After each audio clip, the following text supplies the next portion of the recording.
Salut la team, j'espère que vous allez bien. Aujourd'hui ça va super bien parce que vous avez 10 000 € à mettre dans une voiture cool.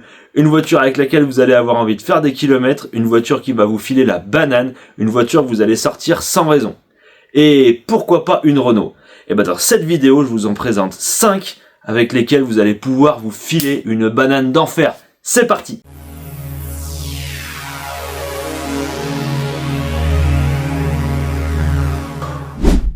Avant de commencer, c'est important de vous dire ce que j'entends par cool.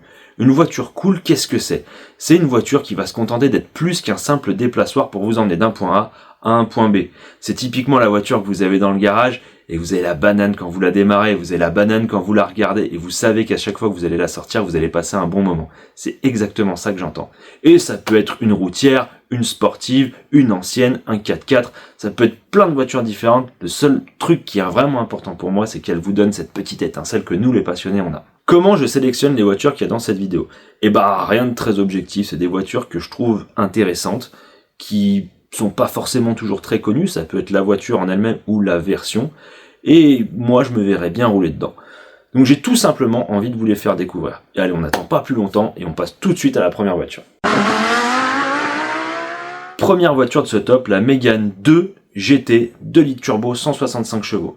C'est une voiture qui a un excellent compromis entre sport et confort, qui est pas très connue, surtout dans sa version essence, et qui mérite vraiment qu'on s'y attarde. Elle est arrivée en 2006 avec le restylage de la Mégane 2 et elle vient remplacer la version dynamique qui avait le même moteur. Sous le capot, on retrouve le F4 RT de chez Renault dans sa version 165 chevaux, 270 Nm de couple.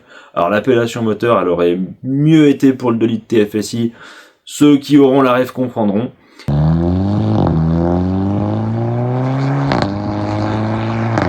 Et ici, il est associé à une boîte 6 vitesses. Donc on a vraiment un compromis qui est sympa et qui est assez polyvalent entre la route et une utilisation un petit peu sportive. Cette Mégane GT, elle se différencie notamment par son kit carrosserie qui comprend un spoiler avant, une double sortie d'échappement à l'arrière qui sont peintes dans une teinte un petit peu différente avec le petit logo GT au-dessus et aussi des jantes qui sont de la même teinte que la sortie d'échappement à l'arrière.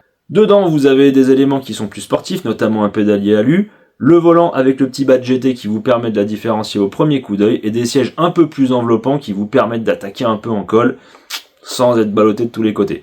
Cette voiture, elle boucle 0 à 100 en 8 secondes 3, ce qui est loin d'être dégueulasse sans être un foot de guerre, et sur la route, elle a un train avant qui est super efficace et qui permet de limiter le roulis par rapport à une Mégane normale, tout en étant plus confortable et plus roulable au quotidien qu'une Mégane 2 RS. Donc c'est vraiment un excellent compromis entre sport et confort, et rien que pour ça, elle vaut vraiment son appellation GT. Cette voiture, elle se reprogramme assez facilement à l'éthanol, et vous pouvez aller chercher 180 chevaux avec un stage 1 en restant fiable. D'ailleurs, en parlant de fiabilité, c'est une voiture qui est globalement très fiable, à part la distribution où il faut contrôler l'historique, et l'entretien de la voiture, mais ça vaut pour toutes les voitures. Les seuls problèmes à relever, ça va être une électronique un peu capricieuse sur les voitures de ces années-là, et une petite faiblesse au niveau de la colonne de direction qu'il va falloir resserrer. Mais en dehors de ça, il n'y a rien de spécial à dire. Sa concurrente à l'époque, c'était la Golf 5 GT, qui porte les mêmes initiales, mais qui elle était équipée d'un moteur 1,4 litre avec un turbo et un compresseur.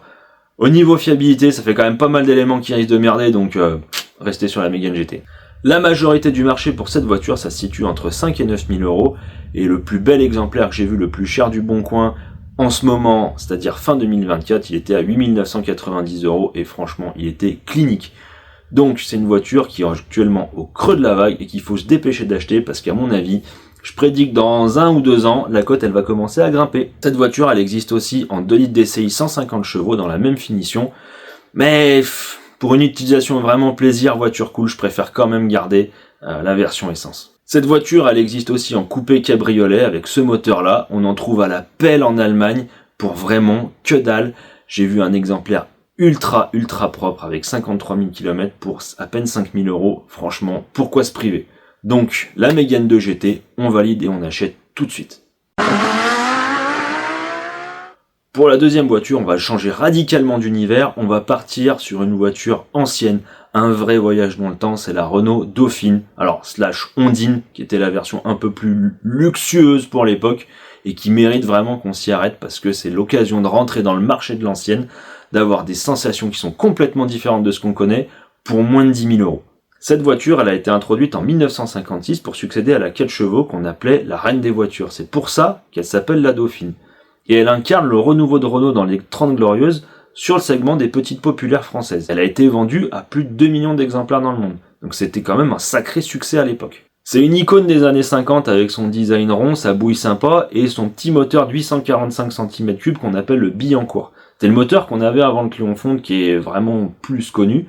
Et le moteur Billancourt sous cette voiture, il commençait avec une puissance de 26 chevaux. Alors vous allez dire c'est pas grand chose et je suis d'accord avec vous, mais faut pas oublier que cette voiture elle pèse 630 kg. Donc on est déjà plus dans les mêmes ratios qu'on pourrait avoir aujourd'hui. Cette voiture elle avait un moteur en porte-à-faux arrière, ça veut dire que le moteur était derrière l'essieu arrière, ce qui faisait qu'elle était globalement très simple à entretenir, et c'est aussi ça qui est intéressant sur cette voiture, parce que du coup, globalement, la fiabilité, il n'y a pas grand chose, donc il n'y a pas grand chose qui reste de péter.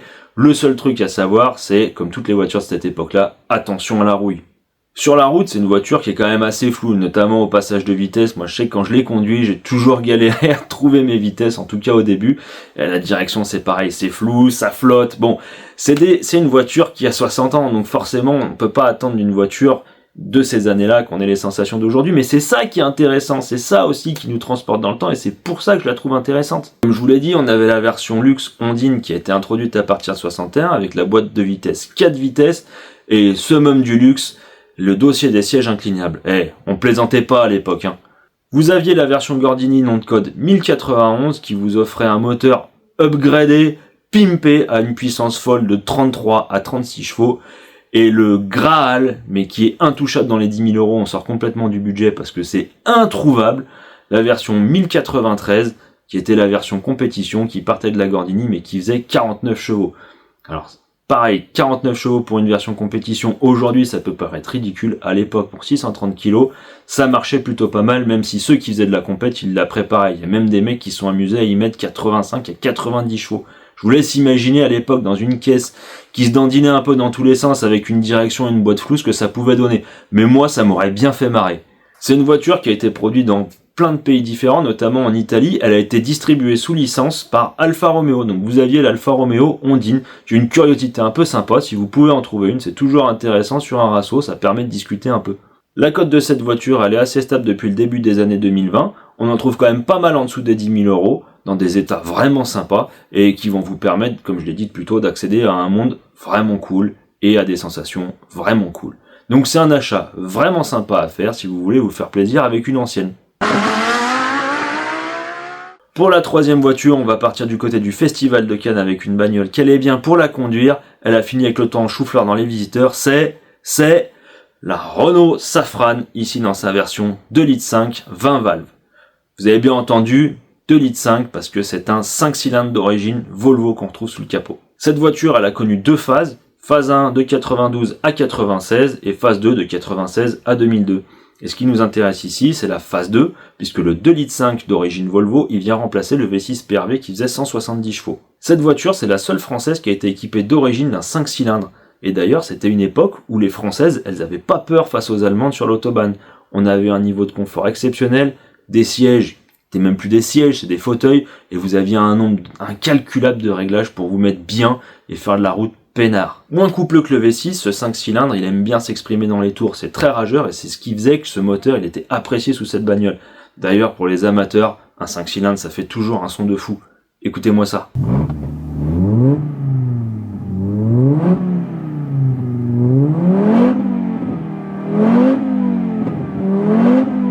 Cette voiture, c'est du solide. Déjà, le moteur, il est increvable, c'est pas rare d'en voir avec plus de 300 000 km. La seule faiblesse qu'on connaissait, c'est au niveau des triangles. Voilà, faut être vigilant, les cylindres blocs ont tendance à s'user un peu prématurément, donc à checker. Mais sur une voiture, dans ce budget-là, on va en parler tout de suite, vous pouvez vous permettre d'en payer une un peu plus chère pour pas avoir ces ennuis-là. Si vous voulez vous payer la voiture du ministre français dans les années 90, faudra débourser autour de 6 000 euros. Ça reste assez rare à vendre, on en trouve quelques-unes sur le Bon Coin, on en trouve aussi quelques-unes en Allemagne, donc faut pas hésiter à aller chercher un peu du côté de l'Europe pour trouver la perle rare. Sa cote, elle a explosé au début des années 2020 par rapport à ce que c'était, parce que limite pour 1000 euros, 500 euros vous en trouviez, et limite on vous payait pour que vous les preniez. Donc on a une cote qui a quand même bien augmenté, et je pense que c'est un collector en devenir, donc à acheter d'urgence. On arrive au milieu de la vidéo et j'en profite pour vous dire que la liste de voitures que je présente là, elle n'est pas exhaustive, il y en a plein qui auraient pu en faire partie, notamment la Clio Baccarat qui a un intérieur qui est produit chez le même fournisseur de cuir que Rolls-Royce, dans une Clio. Donc je vous laisse aller découvrir la vidéo si vous avez envie, et n'hésitez pas à me dire dans les commentaires quel Renault vous auriez eu envie de voir dans cette vidéo, ça me donnera peut-être l'idée de faire une partie 2. Si vous aimez mes conseils, j'ai une entreprise qui s'appelle Millennium Car Passion dans laquelle je fais du conseil en achat, vente et investissement automobile. Donc si vous voulez avoir mes conseils pour vous aussi rouler dans une caisse cool, quelle que soit la marque et quel que soit le modèle, n'hésitez pas à me contacter, tous les liens sont dans la description et je me ferai un plaisir de vous aider. Allez, on passe tout de suite à la 4e voiture. Et on va parler d'une voiture qui a été produite uniquement 2 ans, qui a un échec commercial. Elle a été produite de 2010 à 2012 à 14 000 exemplaires et c'est bien sûr la Renault Wind. C'est ni plus ni moins qu'une Twingo 2 RS décapotable dans laquelle vous retrouvez 2 moteurs, le 1 litre de TCE de 100 chevaux et le 1 litre 6 de 133 chevaux. 1 litre 2 moteur turbo, 1 litre 6 moteur Atmo. À savoir que cette voiture elle a été diffusée aux 2 tiers en 1 litre 2 et le tiers restant en 1 litre 6. Le 1 litre 2 il ira mieux à ceux qui recherchent une voiture pour cruiser, quand le 1 litre 6 il aura peut-être un peu plus des prétentions énervées pour aller jouer en col. D'ailleurs cette voiture elle a un excellent châssis, ça a été conçu par le département RS de chez Renault, donc c'est vraiment une voiture qui va vous filer la banane, les cheveux au vent, et qu'est-ce qu'on demande de plus? En plus de ça on a un confort très bon niveau, à 110 sur l'autoroute vous n'avez pas de remous. En revanche, la visibilité vers l'arrière, elle est pourrie. Cette voiture, vous la retrouvez en 4 niveaux de finition, notamment la finition collection qui offre déjà les sièges chauffants, et la finition Gordini qui offre vraiment une déco particulière sur le volant, les sièges, et qui a le mérite d'être numérotée. Cette voiture, bien qu'elle soit sortie en 2010, elle est déjà collector sous les 10 000 €, on va trouver quand même pas mal de 1 litre 2, mais pour une version 1 litre 6 Gordini, qui est la plus recherchée, il faudra quand même débourser un peu plus. Mais ceci dit, c'est un sacré ticket d'entrée pour une voiture qui va vous donner la banane, du sourire, les cheveux au vent, avec un bon châssis. Je vois pas ce qu'il vous faut de plus, moi. Pour la 5e voiture, on va parler d'une icône française. Elle est polyvalente du daily au circuit, elle est pas forcément très à l'aise sur autoroute, mais c'est une excellente sportive. Je parle bien sûr de la Clio 2 RS. Alors attention, à 10 000 €, on va vraiment avoir des exemplaires qui ont plus de 150, 175 000 km, voire 200 000 km, parce que cette voiture, elle a vu sa cote qui a explosé. On est sur du plus de 30% en 3 ans. Donc, on commence déjà à être ric-rac pour ce budget, mais vu que c'était une voiture qui était globalement fiable, en dehors de sa boîte de vitesse qui avait tendance à lâcher un peu prématurément selon comment vous la matraquiez, ça peut se trouver. Mais ce que je vous dis là, et je répète, on est fin 2024, peut-être que dans 1 an, ce sera même plus valable. Cette voiture, c'est la descendante de la Clio Williams. On la retrouve équipée du moteur F4R et qui est décliné en 3 phases différentes. La première phase, 172 chevaux, qui ressemble vraiment à une Clio 2, avec toutes ses rondeurs et ses feux un peu ronds. Elle avait l'avantage d'être assez légère avec son capot alu, mais aussi de s'adresser à des gens qui avaient quand même quelques notions de pilotage. Elle n'était pas si facile que ça à emmener. Ce qui n'était plus le cas dans la descendante, donc la phase 2, qui est ni plus ni moins que la Clio 2 avec les feux un peu plus pointus à l'avant et globalement modernisée, mais aussi avec un embonpoint de environ 100 kg. Ce qui fait que la version vraiment recherchée avec la phase 1, c'est la phase 3, qu'on reconnaît avec ses 2 sorties d'échappement à l'arrière, qui elle avait le moteur F4R qui était monté à 182 chevaux, un châssis vraiment aux petits oignons, et c'est le petit Jésus. Cette voiture, avec cette boîte, ce moteur et ce châssis sport, c'était vraiment une arme de guerre en col, sur circuit, c'était vraiment ultra fun, et ça va vous distiller des sensations vraiment sympas. Par contre, qui dit sensation sympa, arme en col, dit aussi qu'on a eu des apprentis pilotes qui se sont fait la main dessus, donc qu'on pu taper avec. Donc vérifiez bien l'historique de la voiture, et checkez aussi bien que la distribution elle a été faite, ça vaut 1 200 € environ chez Renault, donc c'est toujours des sous que vous pourrez vous éviter. Comme je vous l'ai dit, 10 000 €, on est un peu en queue de fourchette, mais c'est une voiture qui est fiable, donc avec l'entretien et la fiabilité globale de la voiture, vous devriez pas avoir de soucis, même à plus de 200 000 km. Je vous remercie d'avoir regardé cette vidéo. Si ça vous a plu, sachez que c'était la première fois que je faisais ce genre de format, donc n'hésitez pas à me le mentionner en commentaire. N'hésitez pas à me dire si vous avez envie de découvrir d'autres voitures cool d'autres marques, ce sera avec plaisir, je ferai des recherches et je vous les présenterai. En attendant, je vous propose qu'on se retrouve sur le terrain avec la 4L de Nico, qui aurait très bien pu faire partie de ce top, mais comme je vous l'ai dit, on peut pas tout mettre. Et puis moi je vous dis à la prochaine, portez-vous bien, ciao!